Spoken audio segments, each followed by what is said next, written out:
Bismillahirrahmanirrahim. Welcome to Green Maths Channel. How are you? Yes. Well done. Mid point आज इसका हमारा topic, इसमें class 9 हो, levels हो, इस पे आज हम डिस्कस नहीं करेंगे। बहरहाल कुछ क्वेश्चंस ऐसे ही सिलेक्ट किए जाते हैं जो कि सिलेबस में मौजूद हों। बहरहाल मिड पॉइंट कुछ क्वेश्चंस मैं आपसे करूंगा जिसका आपने आंसर देना है, और 1D से लेके हम 2D तक मिड पॉइंट करेंगे। फिर साथ साथ मैं आपको ये भी बताऊंगा कि लाइन में होता है, लाइन सेगमेंट क्यों है, रे क्या है, इन तमाम चीज़ों को हमारी ड्यूरेशन से हमारी जो डिस्कशन है उसमें चलता रहेगा। एक्सरसाइज है 9.3। अब मैं स्पेसिफिक को ही पार्ट ले रहा हूँ जो क्लास 9 के लिए है। एक्सरसाइज 9.3 है, क्वेश्चन नंबर 1 है। आपको वहाँ तक जाने से पहले हम देख लें, सीख लें कि आया कि मिड पॉइंट क्या है। जैसे कि वर्ड्स ही इस्तेमाल हो रहा है, मिड और पॉइंट। पॉइंट है क्या?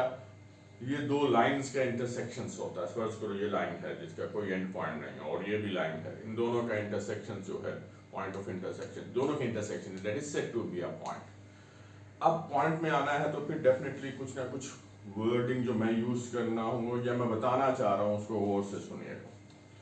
हम स्टार्ट करते हैं सिंगल डी से, 1D से। एक न्यूमरल्स वैल्यू है 6 और 8 है 8। अगर मैं फौरन आपसे पूछूं यार 6 और 8 के बिटवीन या दरमियान में, मिड में कौन सी वैल्यू है, तो आप फौरन आंसर दोगे सर ये भी कोई पूछने वाली बात है, इट्स अ 7। ठीक है।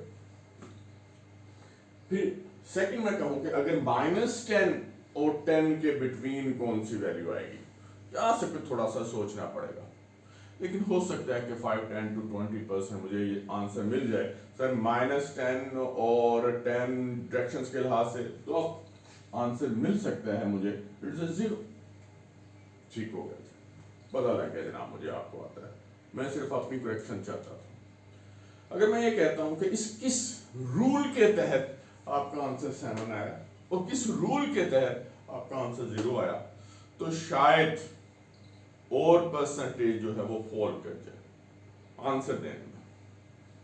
तो इसमें आप गौर से देखिएगा, अगर हम इसे x1 सपोज करें, इसे x2 सपोज करें, तो हमारे पास x1 plus x2 divided by 2, ये एक फॉर्मूला बन रहा होता है। इन दोनों को ऐड करके 2 पे डिवाइड कर दें। ये आंसर पहले भी आ सकता था, लेकिन फॉर्मूला डेवलप करने में शायद थोड़ी सी परेशानी हो। इन दोनों की वैल्यूज आप इसमें फीड कर दें तो ये आता है 6 + 8 over 2। अब यहाँ पे जो है स्टूडेंट मिस्टेक करते हैं, 2 को 4 या 2 को 8 से सिंप्लीफाई करने की कोशिश कर रहे हैं। खुदारा प्लीज इसको इस तरह का ब्लंडर मत लगाइएगा। ये आ जाएगा 14 divided by 2 which is equal to 7, और ये वही 7 है जो आपने सबसे पहले आंसर दिया। और इसी तरह -10 + 10 0, 0 डिवाइडेड बाय 2 0। तो ये आपने जहन में रखना है कि किसी भी मिड पॉइंट फाइंड आउट करने के लिए, अब मैं किसी की के बाद एक वर्ड छोड़ गया, उसके लिए आपने x1 + x2 डिवाइडेड बाय 2, और अगर वही आप y एक्सिस पे जाएं तो definitely y1 + y2 divided by 2 कर सकते हैं, आप वेरिएबल चेंज कर दें। अब मिड पॉइंट जो है वो लाइन सेगमेंट के लिए होता है। ये वो किसी भी का जो वर्ड मैं इस्तेमाल करना हूं, लाइन सेगमेंट होगी तो इसका मिड पॉइंट होगा। रे का मिड पॉइंट नहीं होता, तो उसका एक एंड पॉइंट होता ही नहीं, और इसी तरह लाइन का एंड पॉइंट नहीं होता, क्योंकि दोनों साइड को एक्सटेंड कर रही होती है और हमें उनकी लिमिटेशंस का नहीं पता होता। तो ये जहन में रखना है, mid point of a line segment. अगर हम 2 डिमेंशन में आए, मैं आपको सिर्फ अपने स्टूडेंट्स के लिए x1 y1 और x2 y2 एक लाइन सेगमेंट रख दिया, एक का नाम हम p रख देते हैं, एक का नाम q रख लेते हैं। तो जब हम इस p पर परपेंडिकुलर ड्रॉप करते हैं और q पर परपेंडिकुलर ड्रॉप करते हैं x एक्सिस पे, तो इसमें x एक्सिस की मूवमेंट भी नजर आ रही होती है ना। ऐसा ही है, हालांकि मैंने लातदाद अपनी वीडियोस में 2D को मैंने बड़ा फोकस किया हुआ। और इसी तरह y पर परपेंडिकुलर ड्रॉप करते हैं तो आप देखते हो कि y पहले इस पॉइंट पर इतना था, अब एक्सटेंड हो गया, तो लिहाजा जब हम 2D में लाइन सेगमेंट को डिस्कस करते हैं तो इसमें एब्सिसा और ऑर्डिनेट दोनों चेंज हो रहे होते हैं, और इसका मतलब है इसका फॉर्मूला जो है वो इनकम्प्लीट है यहाँ। तो यहाँ आपने फॉर्मूला जो डेवलप करना है, जो बनाना है, नहायत आसान ये है कि ये एक्स एक्सिस यानी कि एब्सिसा हो गया, यानी कि x1 और x2 इन दोनों को ऐड कर लें और 2 पे डिवाइड कर दें, फिर कोमा, फिर इसी तरह y1 और y2 को ऐड कर दें और माय डियर स्टूडेंट से 2 पे डिवाइड कर दें। और चूंकि बहुत बड़ा ब्लंडर होता है कि आप लोग इसको वैसे खुला छोड़ देते हैं, जाओ भागो जहां मर्जी हो, ये ऑडिट पेयर में होते हैं और इसमें आपने ये ब्रैकेट जरूर लगानी होती है। और बात स्टूडेंट ऐसे भी है जो इनको अलग अलग सॉल्व करते हैं, और कई ऐसे मेरे टीचर्स हजरात भी है जो इसको बाईपास कर देते हैं कि जनाब इनके कुछ रूल्स होते हैं ऑडिट पेयर के, उसमें आपने ब्रैकेट में लिखना है। तो this one is the formula of x1 plus x2 over 2 comma y1 plus y2 over 2, इसमें x एक्सिस और y एक्सिस की दोनों की मूवमेंट है। तो ये वही मूवमेंट है जिसमें मैंने आपसे कहा, और this one is said to be a mid point is m, और इसको हम कैपिटल M से जाहिर कर दें तो बहुत अच्छी बात। राइट, गुड, यही वो चीज है जो मैं सिखाना चाहता हूं, जो अपने चैनल्स पे मैं यही सिखाता हूं, और आपका एक काम वही है लाइक करना, शेयर करना, कमेंट्स में देना। अब हम एक्सरसाइज की तरफ आते हैं। बहुत अहम मिड पॉइंट लाजमी आता है जनाब 2 मार्क्स का, पंजाब बोर्ड की बात कर। इसमें मैंने 2 पॉइंट्स या 2 पार्ट्स जो है वो मैंने पिक कर लिए हैं, और इसमें जो मुझे लगा कि शायद मुझे समझाने में ज़्यादा मुश्किल पेश नहीं आएगी और आपको समझने में नहीं, तो वो है एक ए, इसमें कैपिटल A 9 2 और B 7 और 2 है, इसका मिड पॉइंट फाइंड आउट करना है। इसमें अगर स्टेप 1 में अगर आप इसको रिप्रेजेंट कर लें एज ए जनरल फॉर्मूले के साथ तब भी ठीक है, डायरेक्ट करना चाहें तब भी ठीक है, लेकिन मेरी यही ख्वाहिश होती है कि स्टूडेंट पहले प्रैक्टिस में आ जाए और फिर स्टेप बाईपास कर दे, लेकिन ऐसे स्टेप को हरगिज़ मत छोड़िएगा जिसमें मार्क्स जो है बहुत काउंट करते हैं। बहरहाल इसे अगर हम लेट करें x1, this one is x1 9, again this one, p points को ध्यान में रखना, और ये y1, इसका मतलब है y1 जो है वो 2 हो गया, ठीक है ना। अब इसको x2 कर लो, इसका एब्सिसा जो है वो 7 है और ऑर्डिनेट जो है वो 2 है, यानी कि इसमें तो कोई ऐसा मसला नहीं पड़ रहा। इसको पहले कर लो, इसको बाद में कर लो, यानी कि ये x2 y2 कर लो, इसे x1, इस पे भी कोई बहस नहीं करनी है, आप लोगों ने बस सीखना है, क्योंकि बड़े क्वेश्चन आते हैं जब मैं लेक्चर दे रहा होता हूँ। ये आ गया, फिर इसमें आपने फॉर्मूला कीजिएगा,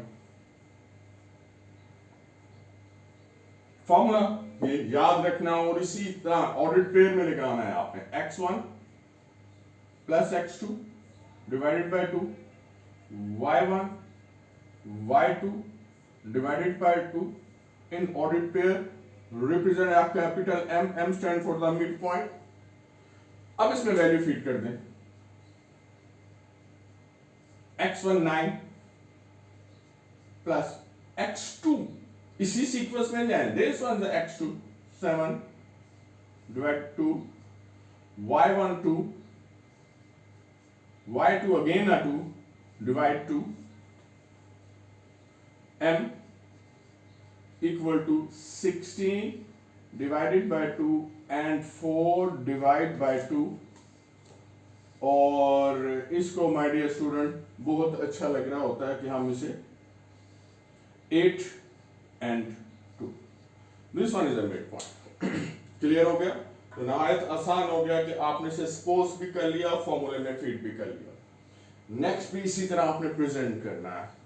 प्लीज लाइक करें, शेयर करें बहुत ज्यादा, ये आपकी ड्यूटी भी है मेरे।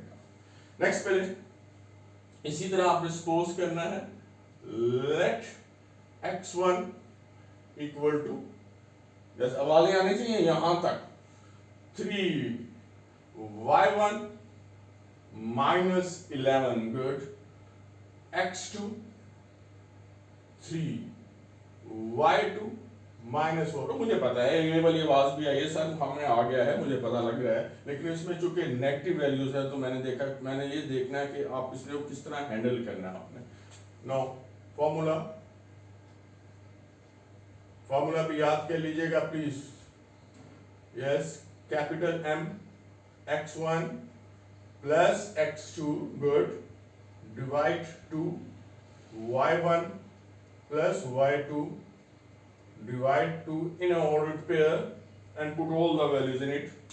आराम सुकून से, कोई इतना भी आप लोग एक्साइटेड मत हो कि सर ये बहुत आसानी से हमने कर लिया है। x1 मुझसे पहले भी कर सकते हो, बहरहाल 3, शाबाश, again a 3 divide 2 y1 is a -1, this one -1 and y2 is -4, यानी कि प्लस और इनटू में -4 है, तो आप इसे डायरेक्ट कर सकते हैं प्लस माइनस माइनस। तो मैं ये ब्रैकेट जो है इसको एक्स्ट्रा ब्रैकेट को खत्म करके यहां माइनस लगाते हैं, वरना आप यहां गलती करने के चांसेस थे जो कि मैंने आपको बताया। अब इसे ऐड कर लें, 6 गुड। अब इसको ऐड करते हैं, दोनों सेम साइन है, ऐड हो जाएंगे, -15 डिवाइड 2 गुड, ये आ गया। अब इसे आप फ्रैक्शनल फॉर्म में ही रहने दें, डेसिमल फॉर्म में तो डेसिमल फॉर्म में ले आए, -7.5 वो पता है यार, आप इधर आ जाए, this one is answer. Next हम इसके स्टेटमेंट क्वेश्चंस करेंगे, हमारे साथ रहिएगा, बहुत बहुत कमेंट्स कीजिएगा, अप्रिशिएट कीजिएगा, stay in touch, Allah Hafiz.